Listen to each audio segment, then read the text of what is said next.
This is From Justin to Kane, a podcast where Mike Robertson and Bob LaRue watch one critically acclaimed film and one terrible film and talk about how they are the same.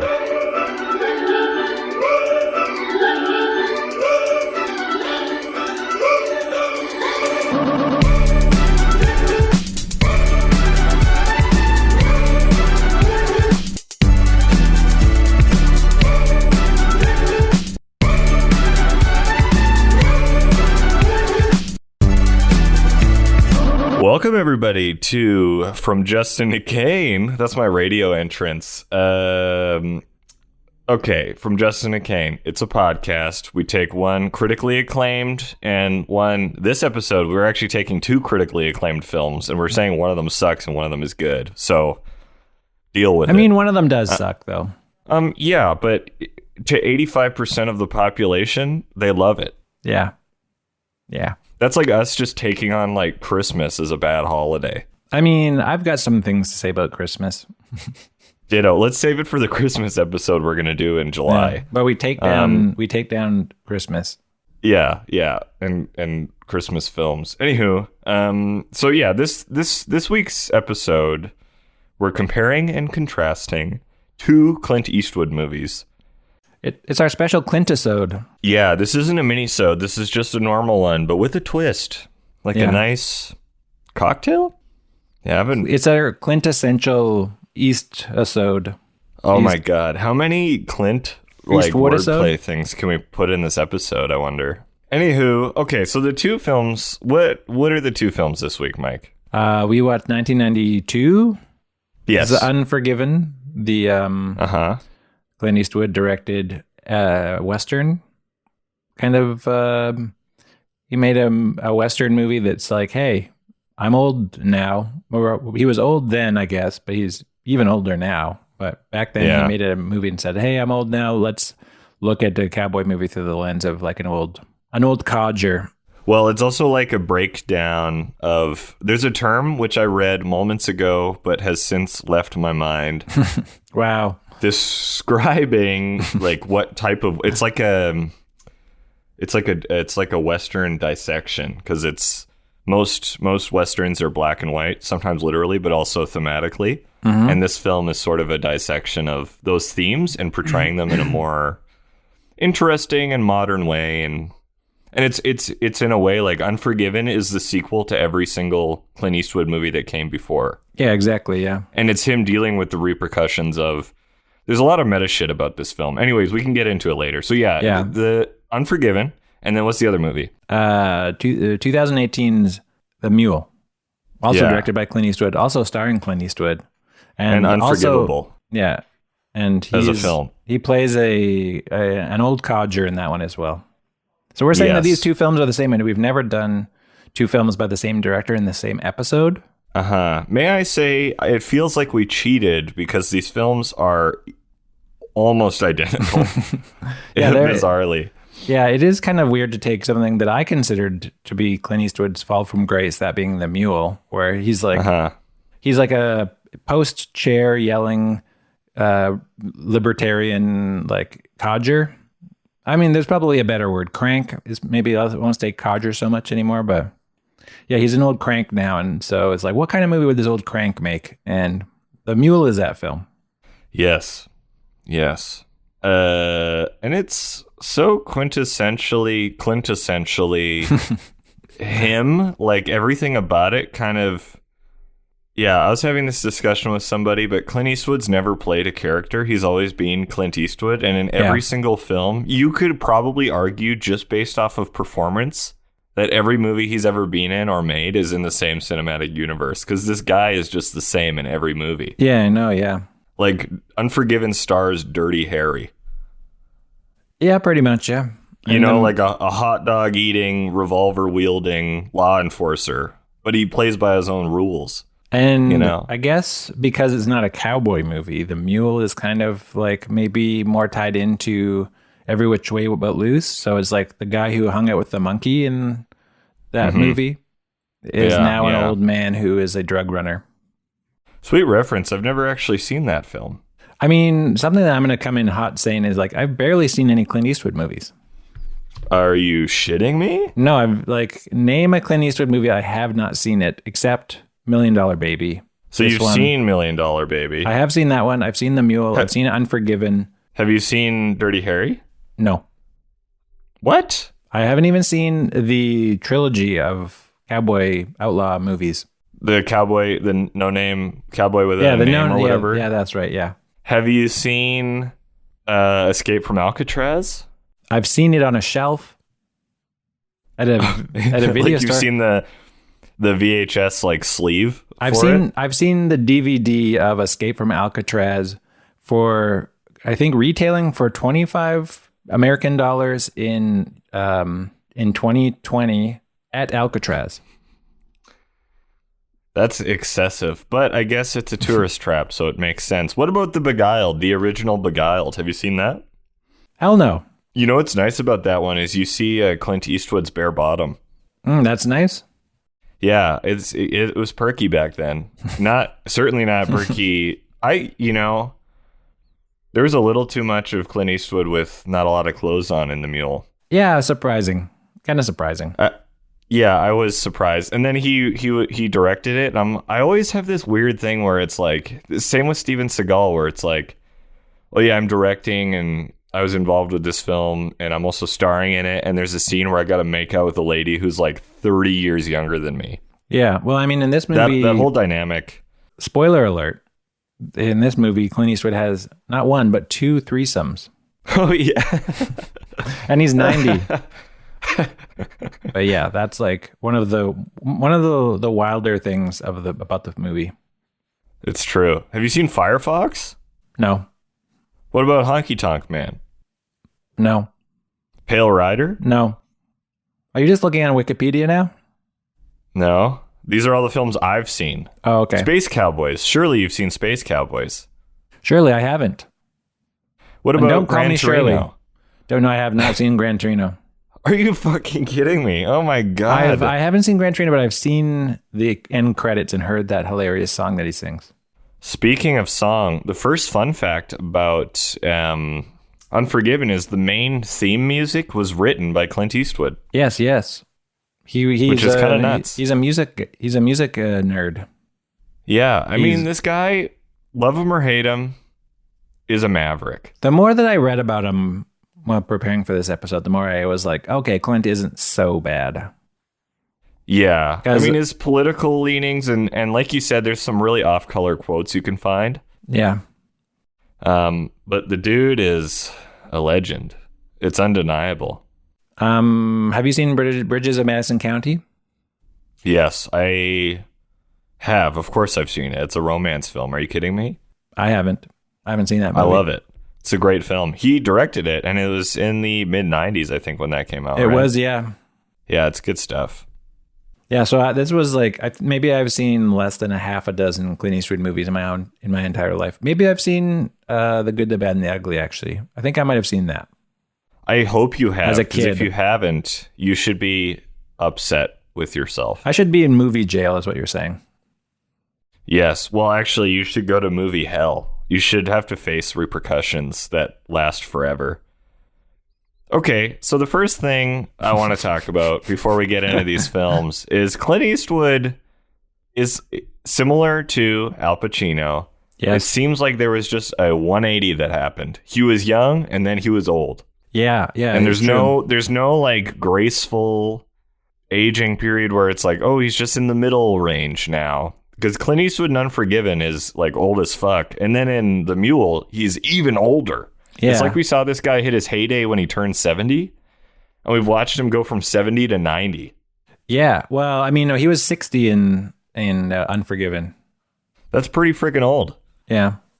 He's around that age, so. Mm-hmm. Yeah, pretty wild that it's when I remember when Unforgiven came out, I was wow, Clint Eastwood is almost dead. And then 30 years later, I'm watching The Mule, and it's oh, he's actually pretty much almost dead. Yeah, well, wow, I was just seeing him move and talk in The Mule, I was sort of frightened. Yeah, I don't understand why people, why reviewers are Clint Eastwood is making, someone called it his magnum opus. The Mule? Yeah. Yeah, somebody called it his magnum opus, but it's like, this is like a 90-year-old man who's kind of a crank, just kind of saying, just trying to justify all of his beliefs in a way. And having sex with 20-year-olds. Yeah, doing what he wants, kind of like sticking it to cancel culture or whatever the hell he's like against. And then he's like, you can barely decipher what he's saying because he's so old. It's like, we're gonna have a daylily festival. You know? Did you notice he also, they didn't DH him. So like in 2003 or whatever, he's 90. And then in 2017, he's 90. Yeah. Like that, I was like, that's a big enough span of time that they should have done something. Yeah. Not dissimilar to, I just watched A Walk Among the Tombstones, and Liam Neeson is like 65 or 70 in the opening scene, which is in 1990, and then it goes to 1999 or something, and he's just the same age. Yep.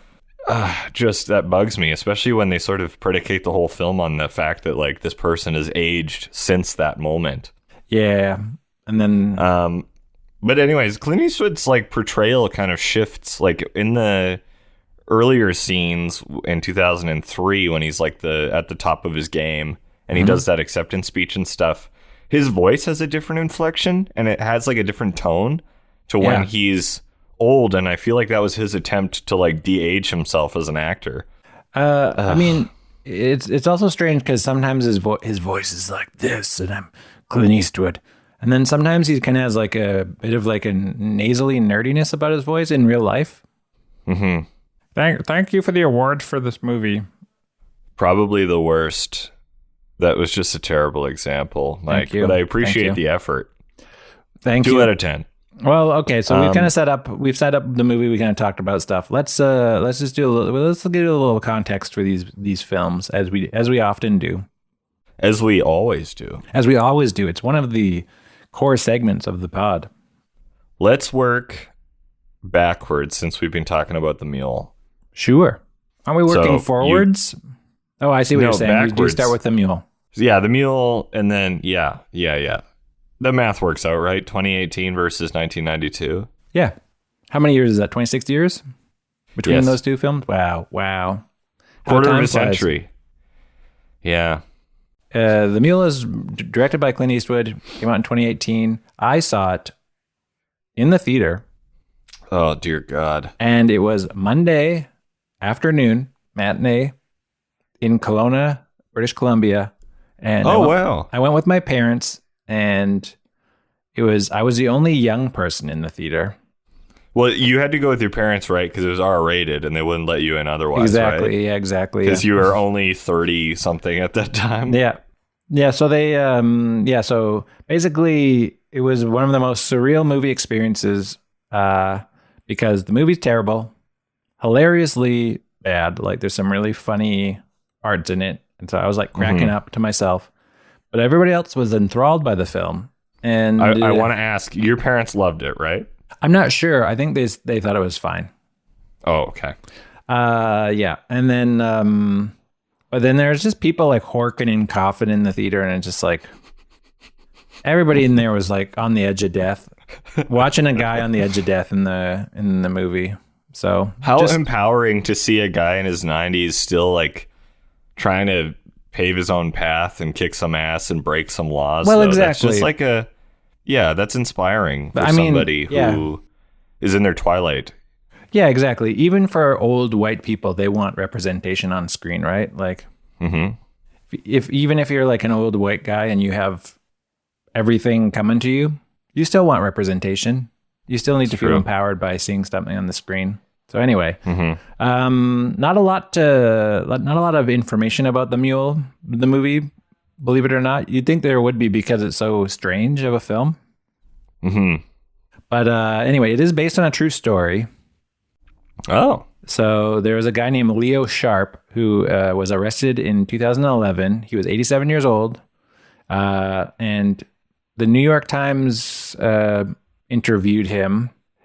He was known as the world's oldest and most prolific drug mule.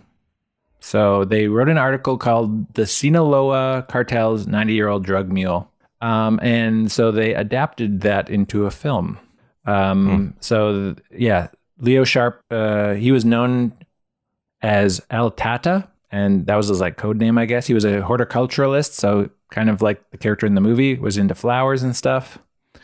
But then he started shipping cash and drugs for a cartel, and he was not like a career criminal. He just kind of fell ass backwards into it, similar to the character in the movie. Yeah. He hadn't ever gotten like arrested for anything. He never committed a crime, and then he's delivering cocaine in like the tons. So I don't know. So yeah, supposedly Leo Sharp had made over $1 million just shipping drugs. Oh wow, that's amazing. I guess that's a lot of money. Him. You'd assume it'd be more, but no, because I guess it depends in how much time and how many runs he was able to do it. Because from what I've gleaned from the film, it looks as though the first run he got paid about $10,000, and then the second run was about $20,000, and then the third run was like $50,000. Mm-hmm. And they were just up in the ante, and basically the sketchier the drive, you just double your money. So he's probably getting paid like, I guess actually, $1 million. If you're making $50,000 a run, you'd still have to do a lot of runs. Yeah. You'd have to do at least 20. He probably did like 50 runs or something. Should we get into drug running? I'm already doing it, buddy. Join the club. That's how I'm paying the bills during COVID. Oh, okay. Come on. So anyway, the Mule grossed almost $180 million. And how much was it made for?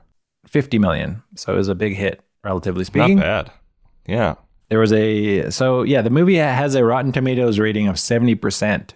So we are kind of outside of our depth here a little bit. We're making a grand hot take, as it were. Yeah, this is probably going to be as controversial as our Cats episode was. Well, I mean, controversy is good. Clintroversy? Clintroversy, nice. Yeah, there we go. Boom. Still got it. Yeah, so there's a critic in the New Yorker named Richard Brody who has this in his top 27 films of the decade, I even found out.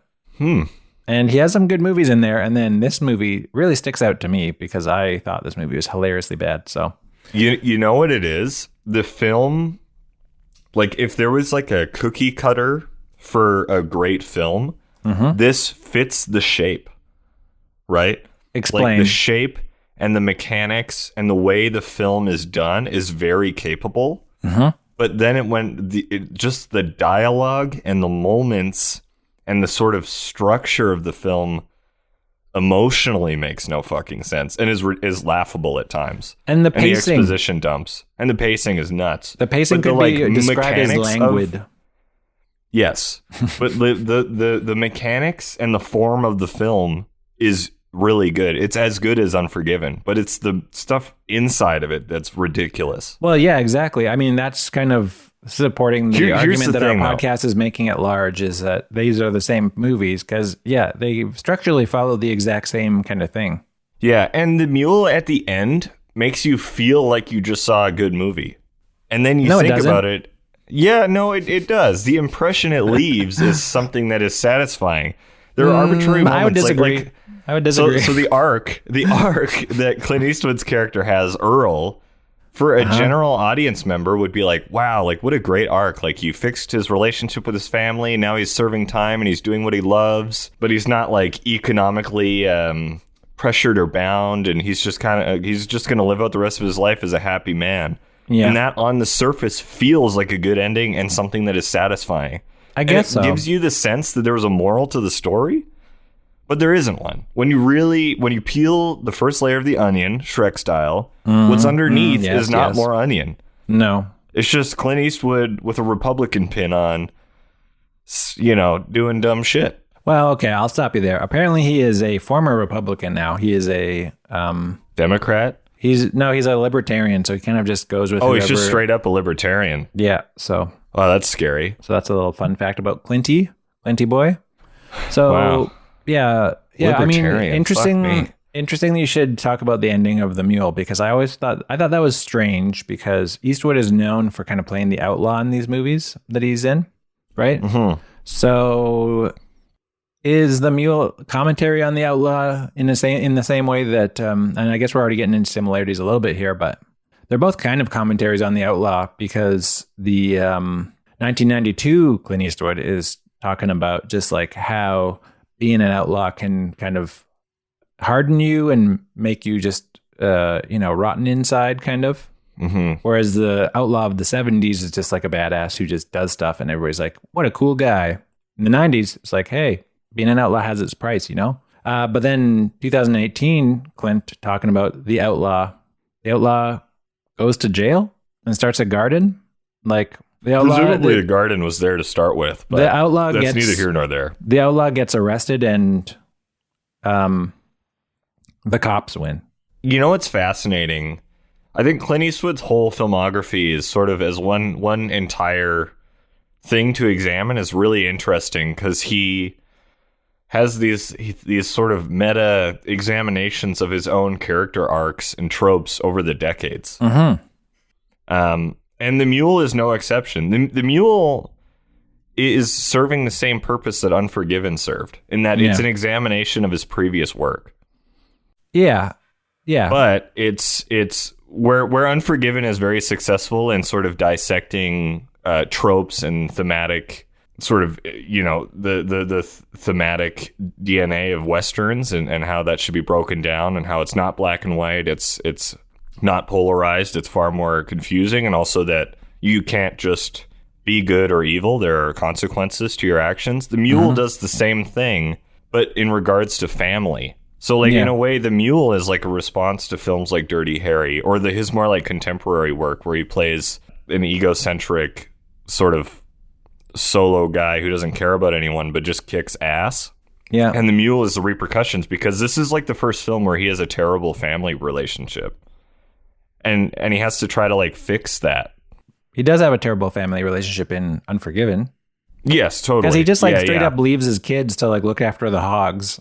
And like doesn't think anything of it, and then also his wife is dead. Like, if he was such a good husband, she wouldn't be dead. I'm separating Westerns from his like contemporary work. Yeah, okay. Like City, like Dirty Harry, and like the Space Cowboys, like non-Western work. Mm-hmm. This feels like a response to that, because there's like two veins to his career. There's like cowboy movies and everything else. I mean, Space Cowboys could be considered a Western. It's like a group of outlaws going into space, and if Star Wars has taught me anything, it's space movies are also Westerns, and also samurai movies. Sure. But you could, I mean, you could. What you're saying is Space Cowboys is a samurai film, is what you're saying. Okay, sure. I'll give that to you, Mike.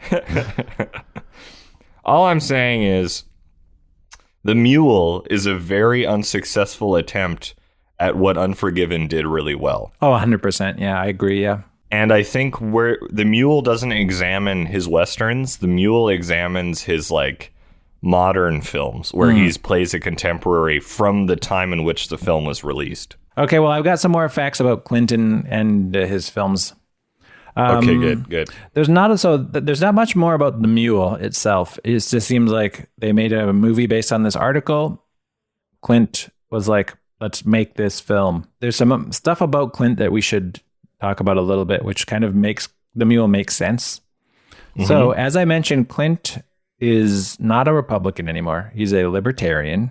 And as a director, he's directed more than 30 films. So, well, his directing career is better than his acting career. I would agree, yeah. Well, and he's directed so many films that he didn't star in also. Mm-hmm. Like, I would consider him more of a director than an actor. Yeah. Like Mystic River, Letters from Iwo Jima, Flags of Our Fathers. He's got a lot of good shit that he's just not in. Lest we forget J. Edgar, where Leo DiCaprio is wearing like the skin of a dead man, it looks like. J. Edgar, I saw that in theaters. Similarly, went at a weird time, and it was mostly old people in the audience. Mm-hmm. And the vibe at the end of it felt like the room loved the movie. Yeah. But J. Edgar sucked. Probably. What a turd. It's a terrible film. I assume you haven't seen it. No, I haven't. But I have seen the ending of Sully. See, I haven't seen Sully. Well, I've seen the ending. I know what happens at the end. But it's interesting. He directed that movie, didn't star in it. He's directed a lot of stuff. Yeah. What was I saying? Oh, yeah. So Clint is not a Republican, but he does have like specific political leanings. As we all saw when he was endorsing Mitt Romney in 2012, he talked to Obama in a empty chair. I've read that Clint regrets that. He thinks that was a dumb thing to do, and he's not wrong. However, I think his politics do shine through in his films, especially in The Mule. Because there's like a certain just like cantankerous old man says what he wants, deal with it energy to the film. Especially in matters of race, which I found kind of icky when I was watching it. Is like he just kind of is like he just says what he wants to people of all races and genders and whatnot. Just and he's like, deal with it. I'm old. So here's a quote from him when he was doing Gran Torino, which is a movie where he plays a famously racist neighbor. When I did Gran Torino, my associate said, "This is a really good script, but it's politically incorrect." And I said, "Good, let me read it tonight." The next morning, I came in and I threw it on his desk and I said, "We're starting this immediately."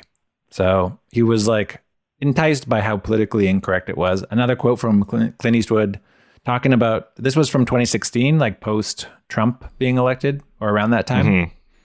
Everybody's walking on eggshells. We see people accusing people of being racist and all kinds of stuff. When I grew up, those things weren't called racist, which is, you know, I feel like saying racist things is always racist, but I guess he just means it was a different time. You could get away with it.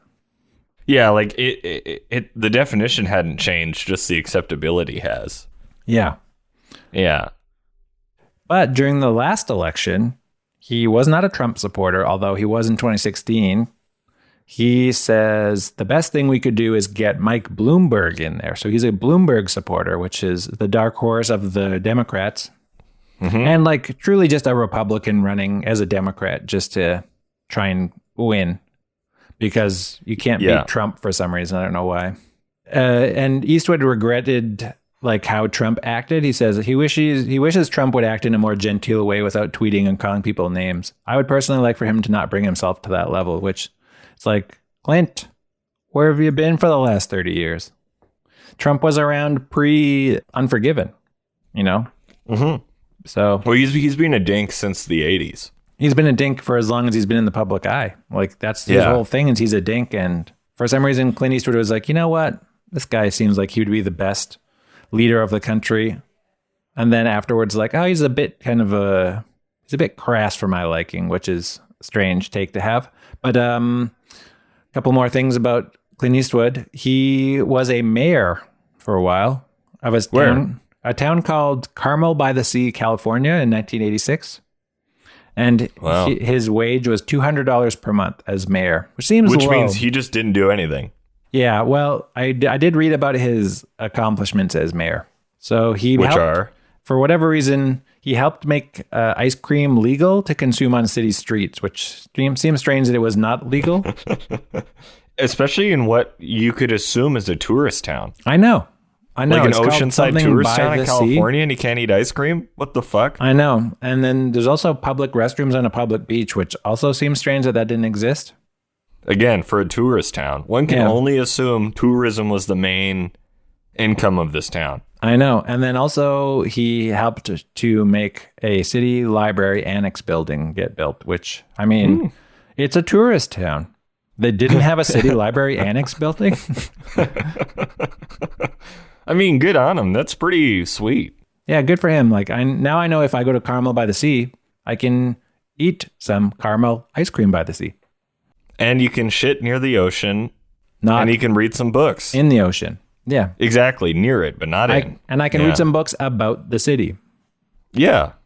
That's great.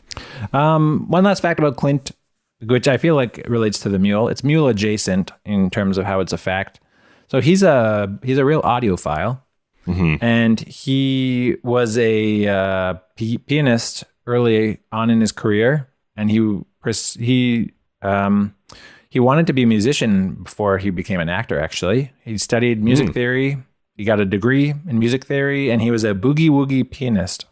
And he's composed scores for Mystic River, $1 Billion Baby, Grace Is Gone, Changeling, J. Edgar, Flags of Our Father, Unforgiven, I guess. Yeah. So probably more. He has a record label even. Wow. That he puts out his own movie soundtracks on. And the Mule really just seems like a real music nerd kind of going off at parts, because when he's driving, it's just you were watching Clint sing along to songs he likes, which is a thing that I thought was hilarious. And something that should have been a red flag to a lot of people who gave it a positive review, but for some reason didn't think that was a red flag. Like that should have been those are the moments that were like, oh, this is actually a bad movie. It's not a good movie. Yeah, and I love his the whole technology angle to the film, or the sort of lack of technology. Every single song he listens to is just from the radio. I know. That's hilarious. Which is nuts to me. Yeah. Just I love it. And he drives that brand new truck, just listening to the radio. Just a beautiful thing. He doesn't even use CDs. He doesn't. No, he doesn't even use mini discs. Yeah. Or like an 8-track player in the old truck, or, like there are things they could have done that would have been more interesting than what they ended up doing. Yeah. And also like the way that those scenes were filmed too, where it's just he's driving and then they just kind of like keep doing these like back and forth pans as he drives, and then cut to a big aerial shot and then just like cut back into the car, kind of pans across as he just taps on the wheel and just sings some song that he likes. Yeah. Yeah. It felt like self-indulgent in a very Tarantino-esque kind of way, which is, I don't think I've ever seen Clint do that, because as I understand, he's actually a pretty efficient filmmaker. He is. He just gets it done. He gets it done. He has a very tight crew. Like Werner Herzog. Yeah.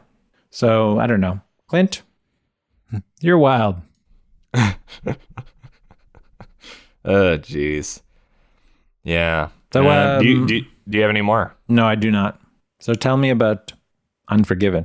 Oh, what? I researched. Just kidding. That's a joke. God. That's a joke I bailed on. All right. Unforgiven, released in 1992, starring and directed by Clint Eastwood.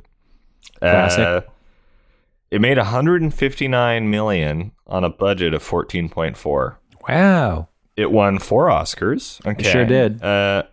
Best Picture, Best Director, Best Supporting Actor for Gene Hackman, and Best Editing by Joel Cox. Eastwood was nominated for Best Actor, and guess who he lost to? I mean, I remember watching these Oscars.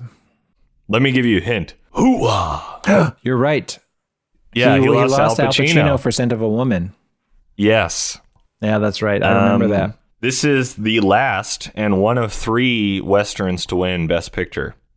So you have a film called Cimarron from 1931. I've never seen it. Dances with Wolves from 1990, and then this movie. Wow. 90 Since and then, 92. I didn't look this up, but did you, like, No Country for Old Men didn't win Best Picture. No, but I wouldn't say that's a Western, would you?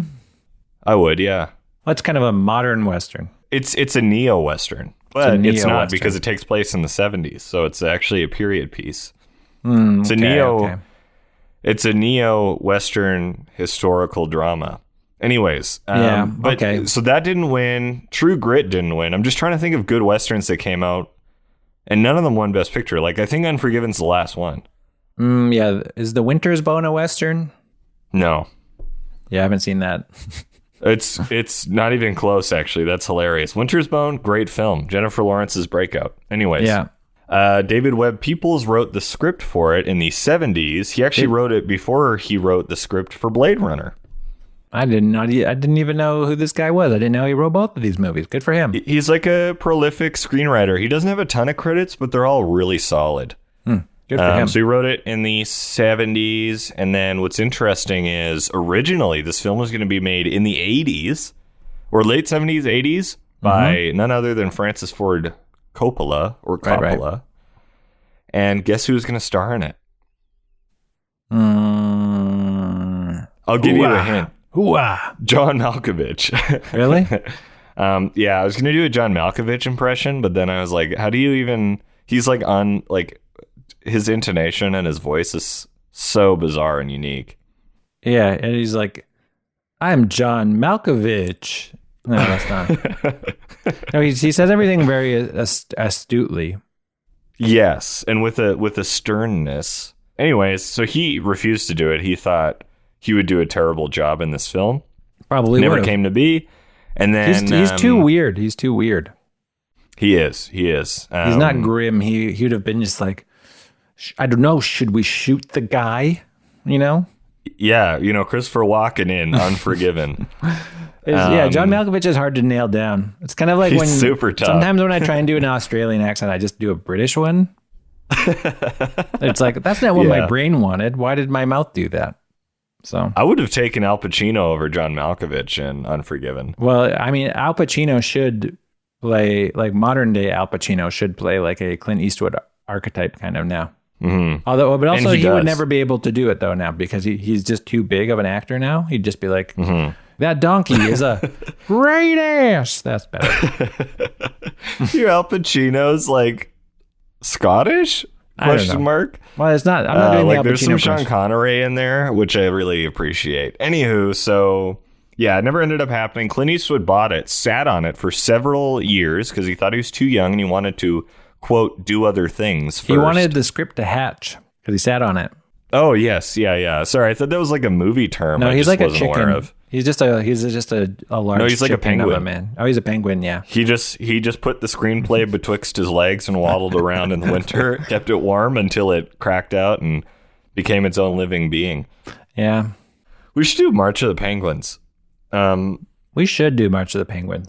So apparently, Clint Eastwood was at David Webb People's house. He was having a party, and David's wife said, "Hey, Clint, when are you going to make that goddamn movie?" And he said, "I'm actually going to announce it next week." So the timings was kind of funny. But anyways, they made it in 1991. It was filmed in Alberta and California. Yeah, I know. I could tell because I was like, I recognize those mountains. I recognize that stock set from literally every Western set in Alberta. Interestingly, the town was built from scratch. Yeah, I know. Big Whiskey or whatever the hell it's called. But yeah, it looks like they all look the same. They like all Hollywood. look the same, yeah. Mm-hmm. And they're dirt cheap to make. Did Gene Hackman build it himself? No, he didn't. Okay. Yeah, good question though. Thank you. Yeah, you're welcome, Mike. Just trying to keep it positive, Keep it positive.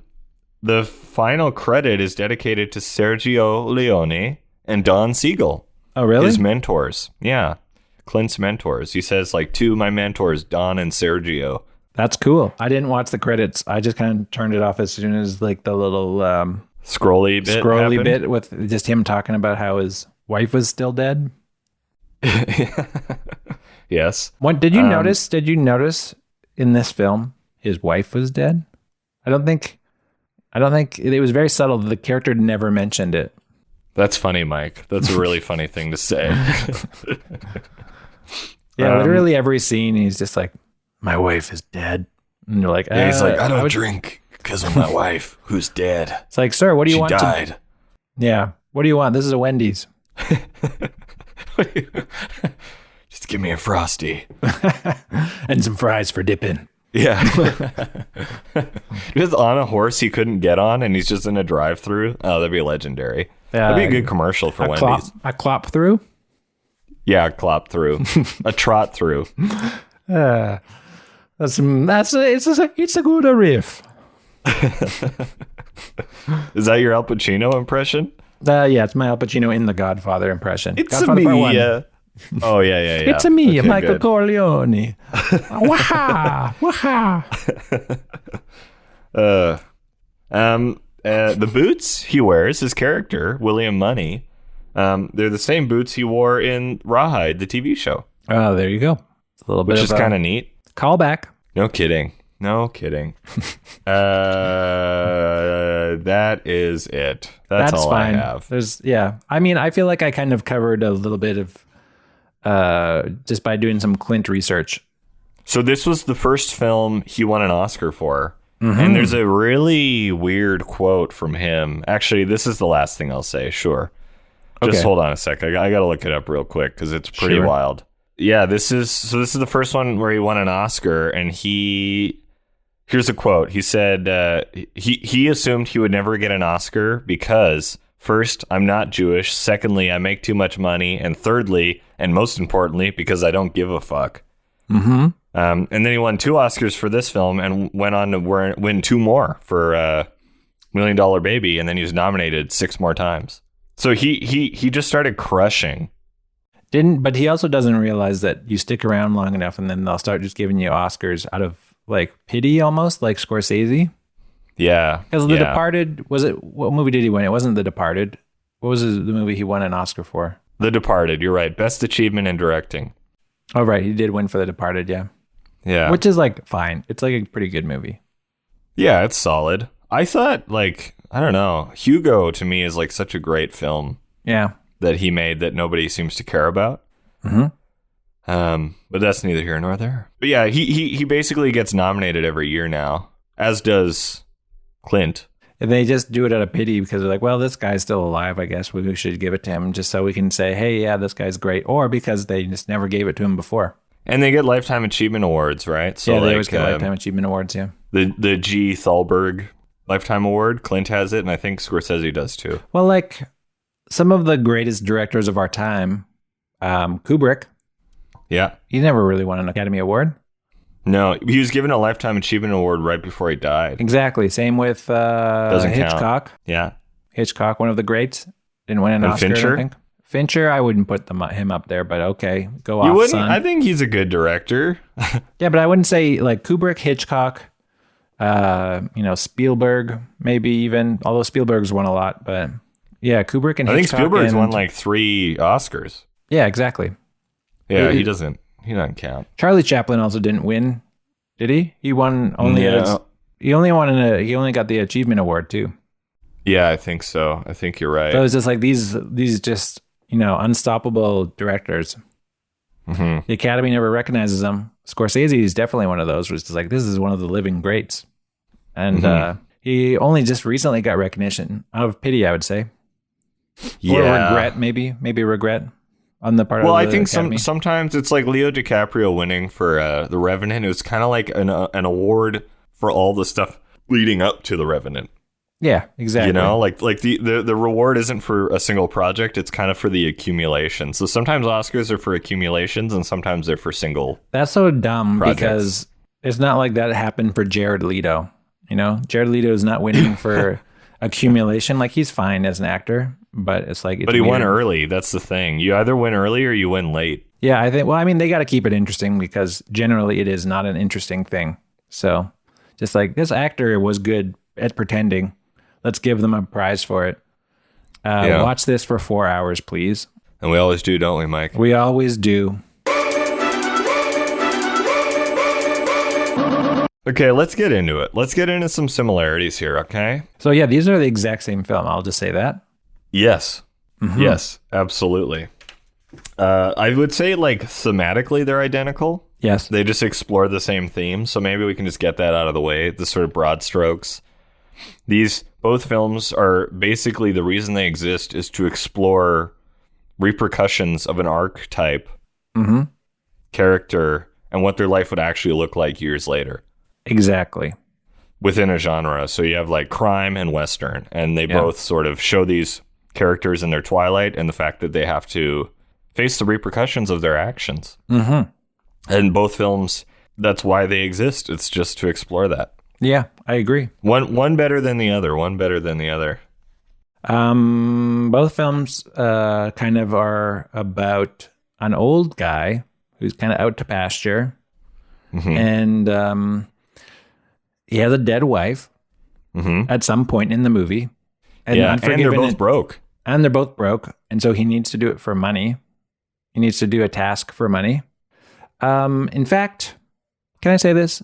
His character name was a little bit on the money, so to speak, as in his name was William Money, as in Bill Money. And throughout the film, he's like, I gotta get that money. And it was, and then there's that classic scene where they say, do you want to get paid in gold or in bills? Mm-hmm. And he's like, bills.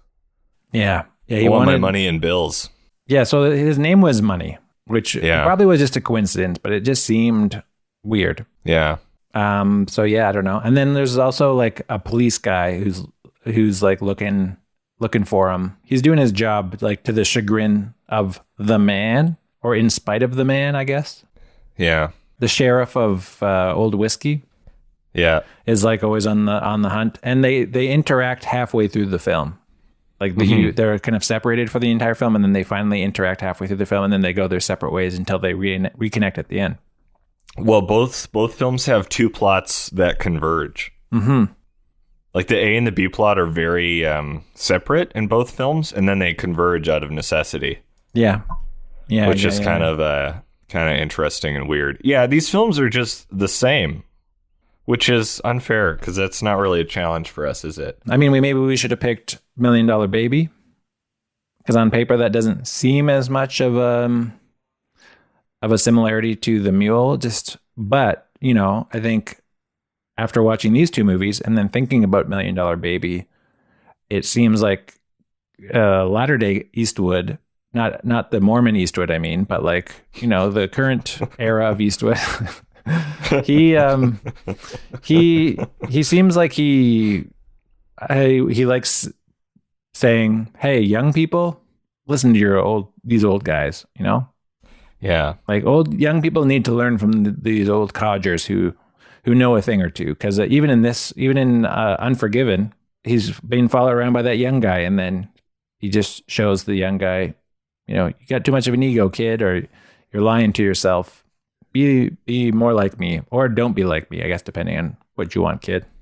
Well, yeah, basically there's a younger character that's following in his footsteps in both films, and he changes their path. Yeah, exactly. So actually, in the original script, that young kid in Unforgiven drowns himself out of guilt. Oh, really? Yeah, but that was cut out. And then in The Mule, Bradley Cooper's character, they kind of hint at it, that he realizes that he wants to make his marriage and his family life more of a priority. Yeah, yeah. And it's after the conversations with Clint's character. But then he strangely drowns himself in the third act. Yeah. Yeah. Yeah, this is kind of ties into what we've been talking about, but he's a bad daddy in both films. He is a bad daddy, yeah. Bad daddy seem to be a theme in films. Maybe also just in culture, in the world. Yeah, I mean, there are a lot of bad daddies. Lots of bad daddies, for sure, yeah. Yeah. So, and he's a bad daddy, and as a result, he doesn't want to be a bad daddy, so he resorts to crime. Yeah, yeah. So, and he needs money, and he wants to be a good daddy. Yeah, he wants to be a good daddy. But he's a bad daddy. Yeah, he wants to, he needs the money for the youngsters in his life, kind of, right? Like he needs to make the money so that he can give it to his kids because he's broke and his wife is dead. Did you know his wife is dead? And then no, I wasn't aware. And then in The Mule, like he's like, I got to give this money to my daughter and my ex-wife, and I guess he's also and also like the flowers are his children as well, his granddaughter, right. So you know how both Clint's character has a thing that he uses to make money that's agricultural or is soil related, but both end up dying. So it's the Hogs. The Hogs get the fever in Unforgiven, and his flowers die as a result of his unwillingness to adapt to the internet. Interesting. So his sort of he's old school economically, and he won't adapt, and he's frankly just not very clever, so he resorts to crime. Right. Yeah, I wrote something similar, that he wants to be amongst flora/fauna, but has to do one like last heist for the money. Yeah. Like he wants to be amongst his pigs and hogs, or his flowers, depending on which character you're talking about. But then he has to get that money. Has to get that Skrilla, so to speak.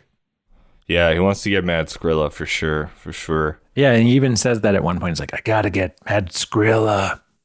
But he's also like 90-year-old Clint, so he's like, gotta get Mad Skrilla.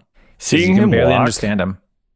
How they like shot him sometimes walking was just such a surreal sort of. I know. I mean, it's like The Irishman. Yes, because it's just old guys in movies. Just struggling to ambulate. So Should old people act is my question. That's my hot take. Should old people be in movies? Definitely, but maybe not a film where it's like, I'm going to have 2 threesomes. Yeah. In a row, and I'm going to take my shirt off in one scene. Yeah, the part where he goes to that big mansion and parties with all those people. In Mexico? Yeah. It like the way that the dancing scenes were shot, where it's just like the camera just kind of looks at butts a lot. Floats. Yeah, just kind a of lot of asses. There's a lot of butt shots. Al Pacino would be proud, so to speak. I think so.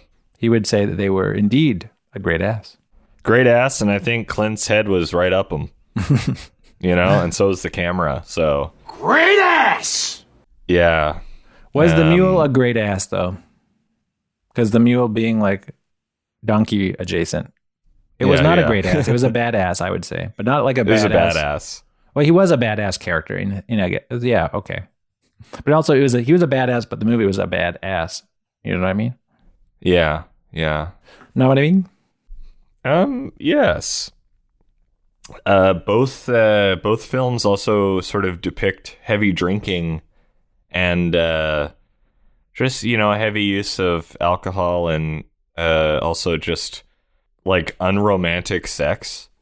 So like you've got like the prostitutes, and it's very transactional in Unforgiven, and it's very transactional in The Mule too. Oh, 100%. Yeah. And one could argue both Clint characters are alcoholics. Okay, yeah. Because he's definitely an alcoholic in Unforgiven. And he's a reformed alcoholic. Well, he's recovering, but then he drinks again at the end. Yeah, just because that's what you do when you kill people. Yeah, and then in The Mule, he has this acceptance speech, and he's like, I'm going to the bar, and then he fixes, like the polka hall where they're all the veterans are drinking beer. He's drinking beer. Yeah, so he does his job for like the place in town where you can have fun, Yeah, like the veterans club and the place where you can get laid, the brothel. Yeah, and interestingly, this is another interesting detail. So with inflation, probably according to the 90s, the bounty on Clint's head in Unforgiven would be worth roughly $25,500. That's good. And to fix the polka hall costs $25,000. Wow. Isn't that interesting? That is actually a great similarity. I feel like Jim Carrey, and I'm finding numbers in weird places, and I realize that there's like a larger... What's that movie? Number 3 or something? Number 23. Yeah, number 23. I feel like I'm living that right now with Clint Eastwood movies, and you realize that 25 is in every movie. Both films also show a farm in squalor. So you have William Money's farm, and it's obviously just like he's not making any money, and his kids are covered in mud. And then the greenhouse situation he has falls to squalor, and he has to shut it down. Yeah, that's true. Yeah. And he's also playing in both movies. He's playing a character who is like at one point a great person in his field.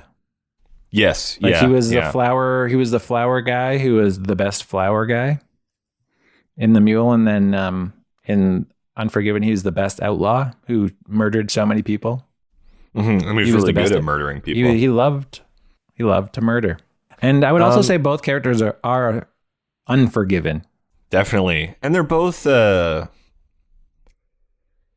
no, I got nothing. I was trying to make a mule joke, but it just wasn't. There's nothing coming to mind. Well, I mean, he is like a mule, because that insane scene in Unforgiven, probably the worst scene in the film, when he's talking to the lady who got her face slashed.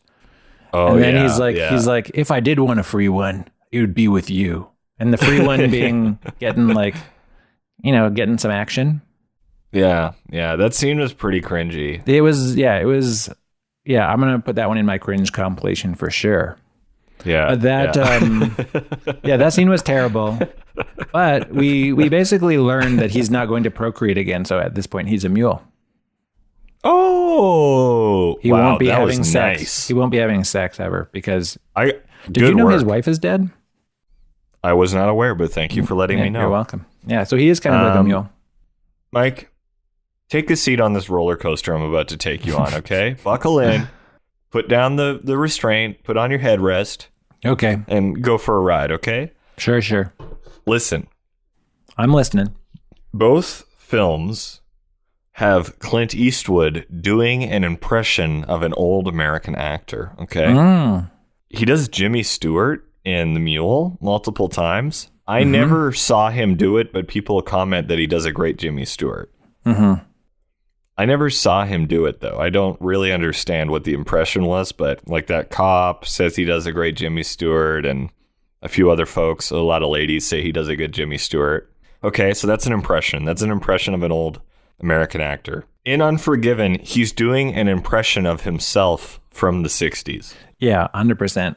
He's doing himself in the Sergio Leone films, and he's just playing Clint as a Western guy. And it's really, it just feels like an impression because he's not an actor. No, but, it works. It does. So both films feature him doing a very, unique impression. Yeah, I would agree with that, yeah.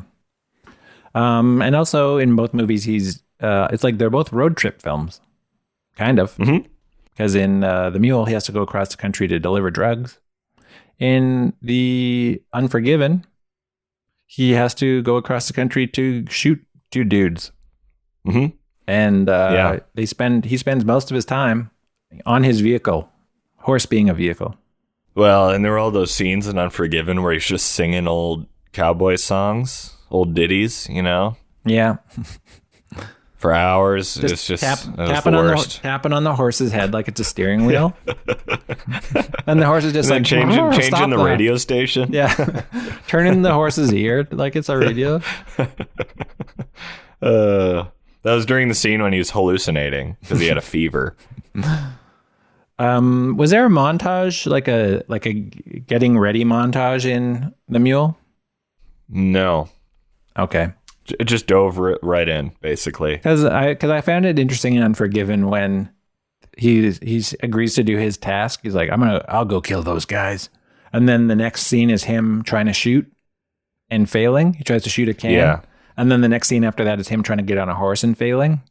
Yeah. Well, actually, you know what? There's a parallel there. Similarly, he's like too old to do these activities. Yeah. Clint Eastwood is too old in The Mule to use a cell phone. Oh, yeah, you're right. So there you go. So in a way, there are scenes and it's hinting to his inadequacy in what you could argue is like one of the most important things he needs to know how to do. He needs to know how to shoot a gun. He needs to be able to ride a horse. And he needs to be able to use a cell phone. It's true, yeah. They give him addresses without a postal code. Yeah. Like, what the fuck? Like, how does he actually know where he's going? Well, it's just what you did back then. Or, I mean, in his era. Oh, before MapQuest. Terrible. What? I'm not using MapQuest. I also wish they included a scene where he bought that truck. He just shows up in that black truck, and I'm like, oh, I would have loved to have seen the scene where he bought it. Is that truck named after a horse? Because cars are usually named after horses. Yeah, maybe it's like a Bronco or something. I don't know. Yeah, it might have been a Bronco. A Bronco is like it's a Ford wagon. Yeah. So he's driving a wagon. Yeah. It's a rancher. Like I think it says ranch on it. So I mean, horses are like the vehicles of they're the cars of the cowboy age. So it's kind of he's kind of going across the country in a horse technically because they name vehicles after horses. So yeah, there we go. That's a great similarity we just discovered. Boom. I did read I read a couple of reviews of The Mule because I was looking for that one great review that just trashed it in a way that I found very satisfying. I mean, most of the reviews were very positive, so I didn't get a whole lot of really trashy reviews, but I did find one line in a review where they said that The Mule kind of follows video game logic in a way where as soon as he completes a task, they'll have another bigger one ready for him to go. And it made me think these two movies are kind of like if Unforgiven is like Red Dead Redemption then the Mule is Grand Theft Auto, kind of. He just has to do drug runs for like criminals for a cartel. Yes. So is Clint kind of exploring his, I don't know, video game logic in his movies. Mm-hmm. That's good.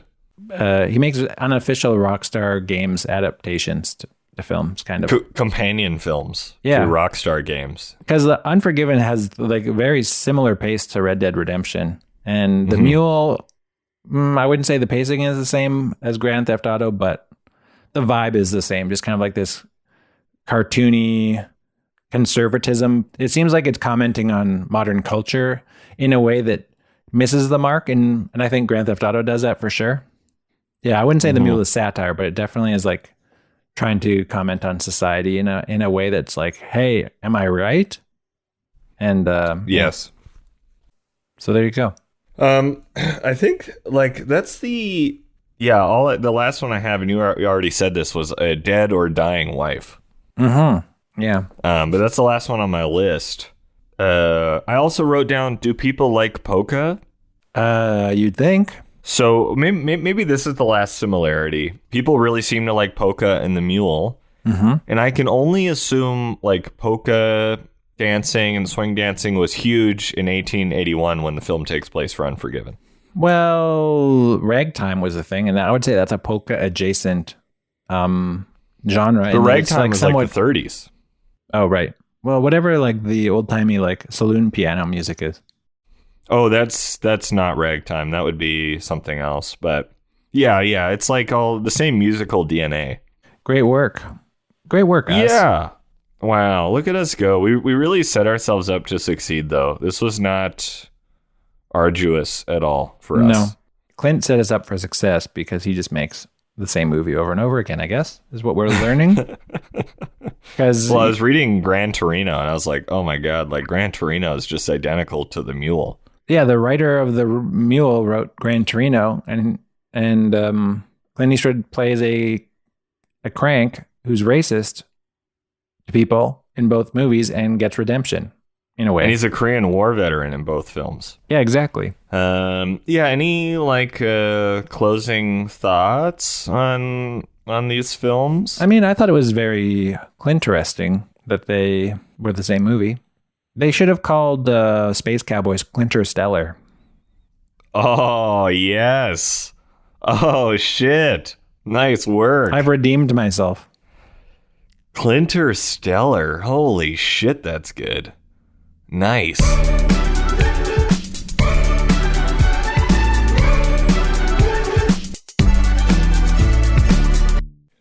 I mean, I obviously haven't seen Space Cowboys, so I don't know if it's the same as Interstellar. I assume it's not like the same as Interstellar. Probably not. Although one could argue that they are the same because that is essentially all we ever do on this podcast. So, oh yeah, I've seen this movie. Yeah, Clint Eastwood, Tommy Lee Jones, Donald Sutherland. It's a good time. You know that you're out to pasture as an actor when you're asked to be in like a movie with a bunch of other actors your age. Because there's that movie Las Vegas, is that what it's called, with Michael Douglas? Yeah, Las Vegas. Yeah, 2013. What's it about? It is 4 friends take a break from their day-to-day lives to throw a bachelor party in Las Vegas for their last remaining single pal. Oh, right. Yeah, that's right. Holy fuck. They have Michael Douglas, Robert De Niro. Oh, Morgan Freeman. I see. I was confused. Morgan Freeman and then Kevin Kline. Yeah, that's right. Yeah, so just a couple of old guys. Yeah. Like the type of movie you go see at the Princess at a matinee on Sunday. Just want to see an innocent film where a bunch of old actors get together and just do one thing one last time. Yeah. I will say, I mean, Donald Sutherland's not in this movie, but I'll watch Donald Sutherland do anything in his twilight years. I love him. Wild Hogs. That's another movie where it's like a bunch of older people, not as old as like Space Cowboys. John Travolta and a few other folks, right? John Travolta, Tim Allen, William H. Macy, Martin Lawrence. Yeah. Tim Allen. I always forget that guy's around. I loved Wild Hogs growing up. I had it on a bootlegged DVD and I would watch it once a week. There's like, that's like a weird genre of movies, like old guys getting together and doing a thing. We got Las Vegas, we got Space Cowboys, we got Wild Hogs. Wild Hogs. Yeah, and I'm sure there are countless others. It's an easy, like, that would be an easy list to make on Letterboxd. Methinks me might. You know, as like a weird, bizarro genre. You should. I think that would be really neat. Are you also, maybe you're not paying attention, but are you flabbergasted at the rate in which I'm watching movies currently? No, I don't go on Letterboxd that much because I don't watch movies that much. So I pretty much only watch movies for the pod these days. Okay, good. I've been logging all the films I'm watching, and I really hope you don't notice how often I'm logging films. No, I mean, I have noticed, but I also don't judge you because we're living in a very unique time, and you still work, right? So you do what you want on your free time. Yeah. Okay. Cool. I was just like, I feel like Mike's really going to be like, geez, no, Bob, you gotta get a life. I haven't logged enough movies on Letterboxd because I just haven't been watching movies. I've only been watching movies for the pod, pretty much. I've just been playing a lot more video games. So. Oh yeah, I guess. And I'm not really playing any right now, but I should. We should make a bet. How many more movies are going to be made by Clint Eastwood before he dies? Yeah, I don't want to say that, but yes, that's what I was alluding to. Before he dies. I say he'll make 2 more movies and then he'll kick the bucket because he's like 90 something. Yeah. So if he makes 2 more movies, that's a lot of movies for someone his age, and good for him for working into his Uber twilight. Yes. Yeah. So interestingly enough, let's see, because he has 2 films in post-production right now. Mm-hmm. So the Mule, he has a film in post-production called Cry Macho. So there's already one more in the bag. A one-time rodeo star and washed-up horse breeder takes the job to bring a man's young son home and away from his alcoholic mom. On their journey, the horseman finds redemption through teaching the boy what it means to be a good man. Holy shit. Is Clint, is he the actor in it? Yeah, big time. Well, he has to play a character where he teaches a young person a lesson, and he goes and does one last thing to help some woman. Ay caramba. Yeah, there's like a trailer for it and stuff already. Is Unforgiven like a great movie even? I don't think it is. I think it's interesting. I thought it was overrated. Yeah, when I watched it, I was like, this is like, I do not know why this swept the Oscars when it did. I think it was just the timing. Yeah. I think the issue is Unforgiven has some really bizarre plotting. Yeah, there's some weird ass scenes in it. There's some terrible dialogue. Clint's character is terribly underdrawn to the point of being like almost a cliche, where it's like, he's got a dead wife, did you know? And then also he drinks to deal with his problems, and those are the 2 things we learn about the character, and that's about it. There's not much more to him. So like, people would say, you have a character who's driven by a dead person in their life. Mm-hmm. That is sloppy storytelling, kind of. It's pretty easy. A lot of people critique it, I guess the Green Lantern, what is it called? Wife fridging or something like that? Freezer wifing? What? The Green Lantern, he found his wife in a fridge. He was murdered. So it was like, well, this is my character now. I just am mad about my wife being dead. Is that a MacGuffin? I guess. No, a MacGuffin is like a bomb in a briefcase. Like it's just something. It's like a plot device. Plot. Yeah, it gives the plot momentum, but it isn't the plot. Yeah, exactly. So like that's kind of what. Yeah, I guess it is kind of a MacGuffin in a way. It's like it sets things in motion. It sets things in motion, and it's real sloppy. Like The Last of Us, when we talked about that in the video game episode from Just in the Game. That does the same thing because his daughter dies at the beginning of the game, and then everybody's like, "Wow, what a great story!" But technically, I mean, that would be a thing we criticize movies for. I mean, just for having such a simple, kind of dumb plot device at the beginning just to move things forward and give like a gruff character some reason to be gruff.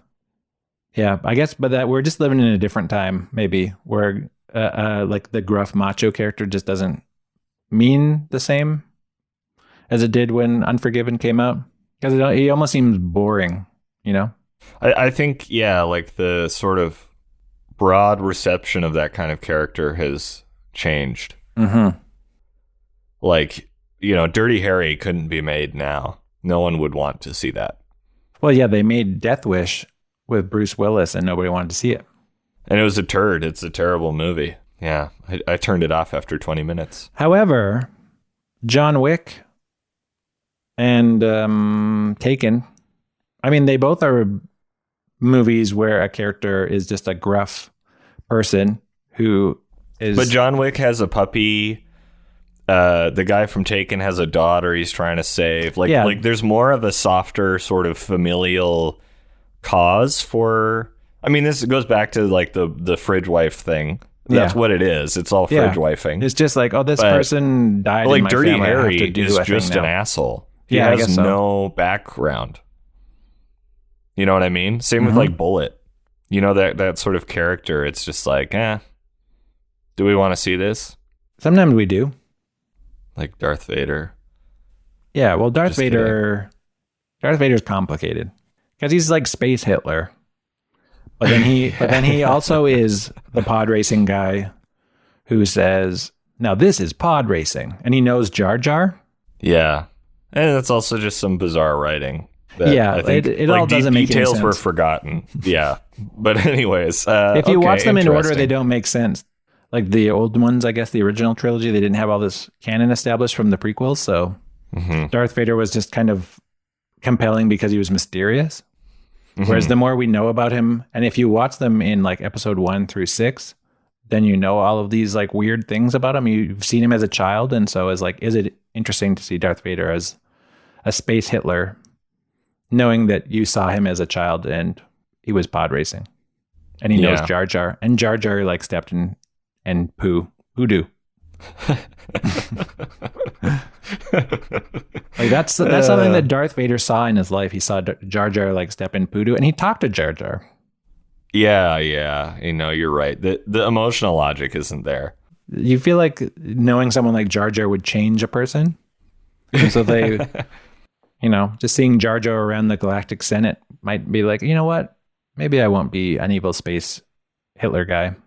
You know what I'm looking forward to is when they make Jar Jar's spin-off series for Disney Plus. I can't wait. I wish that they would do that, like The Mandalorian, but Jar Jar. I think it's inevitable. Well, David, have you ever watched any of the Star Wars cartoons? Yeah, a little bit. Like Clone Wars and whatnot?